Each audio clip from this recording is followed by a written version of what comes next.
అండి. Welcome to Telangana పిల్ల blogs. సంక్రాంతికి మనము చాలా స్వీట్స్ అయితే చేసుకుంటాం కదా.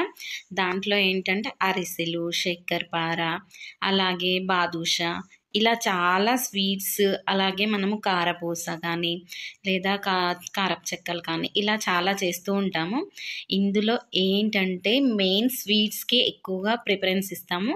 ఆంధ్ర కానీ తెలంగాణ కానీ ఎక్కువగా ఫెస్టివల్స్ టైంలో మనకు స్వీట్స్ అయితే ఎక్కువగా చేసుకొని తినాలని చెప్పేసి చేస్తూ ఉంటామన్నమాట. దీంట్లో నేను ఇప్పుడు చూపించబోయే రెసిపీ వచ్చేసి శక్కరపార.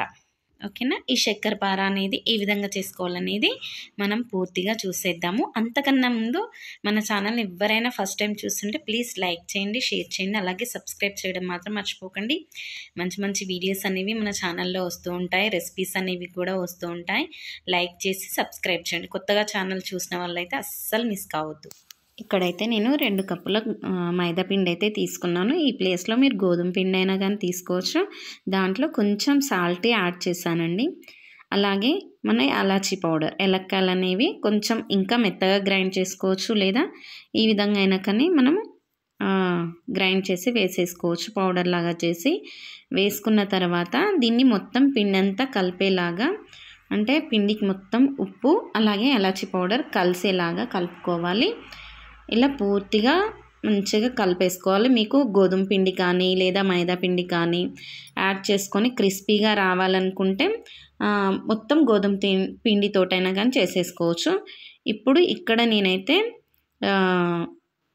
చూస్తున్నారు కదా, కాచి చల్లార్చిన నెయ్యి అన్నమాట. కాచి చల్లార్చింది ఎందుకంటున్నాను అంటే, కొంచెం మరీ వేడి నెయ్యి పోయకుండా కాచి చల్లార్చిన నెయ్యిని యాడ్ చేసుకోవాలి. ఈ పిండినంతా మనము నెయ్యితోటే మొత్తం ఒక ఇలా చేతిలో మనము పిండిని ఇలా పెట్టేసుకుంటే ముద్ద ముద్దగా అవ్వాలన్నమాట. అలా చేసేసుకోవాలి. చూస్తున్నారు కదా, ఇలా ఇలా మనం చేతిలో పెట్టి ముద్ద వేసినప్పుడు ఇలా రావాలి. పిండి అంతా నెయ్యితోటి ఈ విధంగా కలవాలన్నమాట. అప్పుడు మాత్రమే టేస్ట్ అయితే వస్తాయి బిస్కెట్స్ అనేవి.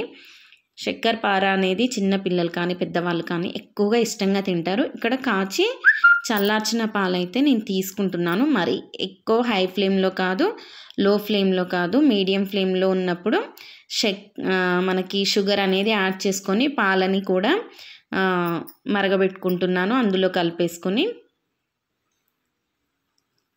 చక్కెర అనేది మొత్తం పాలలో కలిసిన తర్వాత మనము మరీ గోరువెచ్చగా ఉన్నప్పుడు కాకుండా, హై వేడిలో ఉన్నప్పుడు కాకుండా మీడియం వేడిలో ఉన్నప్పుడు కొంచెం కొంచెంగా పాలను పోసుకుంటూ ఈ విధంగా పిండిని అయితే కలిపేసుకోవాలి. మొత్తం చూసారు కదా, ఇలా రావాలన్నమాట. పిండి అనేది మనం చేసుకుంటే చేతికి అంటకుండా ఉండలుగా ఈ విధంగా రావాలి. ఈ విధంగా వచ్చిన పిండిని మనము చూసుకోండి, ఒక 10 నిమిషాల పాటు పక్కకు పెట్టుకుంటే ఈ విధంగా చేతికి అంటకుండా ఉంటుంది. అప్పుడు వీటిని ఒక చపాతీకి మనం ఏ విధంగా చేసుకుంటామో అంతకన్నా కొంచెం మందంగా చేసుకొని వీడియోలో చూపిస్తున్న విధంగా మనము చపాతీ రోల్ చేసుకొని ఈ విధంగా కట్ చేసుకోవాలి. కట్ చేసేసుకొని చాలా అంటే చాలా ఈజీగా అన్నమాట, ఈజీగా వచ్చేస్తాయి. మరీ మీకు అంత టైం అనేది ఏం పట్టదు. మనకి ఇష్టం ఏ షేప్లో కావాలనుకుంటే ఆ షేప్లో కట్ చేసుకొని ఇలా కాగుతున్న ఆయిల్లో, అంటే వేడి వేడి ఆయిల్ని కాగుతున్న ఆయిల్లో ఈ విధంగా వేసుకొని తీసుకుంటే చాలా అంటే చాలా ఈజీగా అండ్ సింపుల్గా అయిపోతాయి. అండ్ వేసిన వెంటనే కదపకూడదండి. మనకి ఆయిల్లో మొత్తం నిండుగా మునిగితేనే ఇవి శక్కరపార అనేది బాగా ఉబ్బుతూ చాలా బాగుంటాయి అన్నమాట, అంటే పొంగుతూ వస్తాయి. ఇలా చూడండి, మీడియం ఫ్లేమ్లో పెట్టేసుకొని ఇలా చేసేసుకోవాలి. చాలా బాగా వచ్చాయన్నమాట.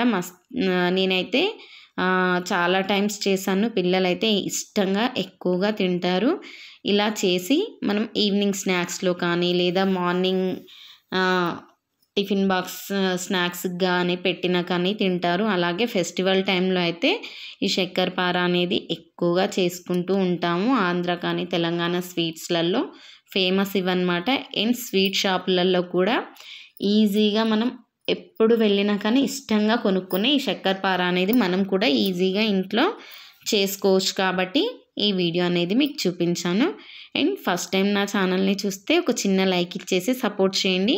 వీడియో ఎండింగ్ వరకు చూడండి. ఎలా వచ్చాయో కూడా కామెంట్ అయితే చేయండి. నేనైతే చాలా అంటే చాలా ఇష్టంగా తింటాము. చూడండి చాలా గట్టిగా వచ్చేస్తాయి అన్నమాట మనకి. అలాగే పిండి ముద్ద ముద్దగా కాకుండా ఇలా వచ్చేస్తాయి. వీడియోలో చూపించినట్లుగా చూసుకోండి. చాలా బూరెలాగా పొంగుకుంటూ వస్తాయి. థ్యాంక్ యూ ఫర్ వాచింగ్ అండి.